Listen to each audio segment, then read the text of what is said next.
¿Qué tal, gente? ¿Cómo les va? Bueno, espero que muy bien. Este es un nuevo video de Siciliano en su taller. Obviamente no estoy en el taller, estoy trabajando en un domicilio.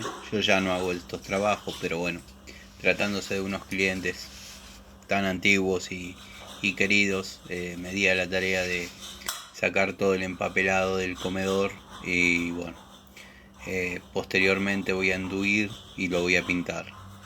En este video ya estoy en las tareas finales de rasqueteado del papel, que verdaderamente llevó varios días, pero no varios días en forma continua, sino 3 o 4 horas de trabajo por día. Pero bueno, se logró un trabajo bastante prolijo, bastante terminado. Lo único que me quedaría es solucionar un tema de revoques en la parte inferior de una pared que no se ve en este momento y un tema de cañerías eléctricas, ya que quieren anexar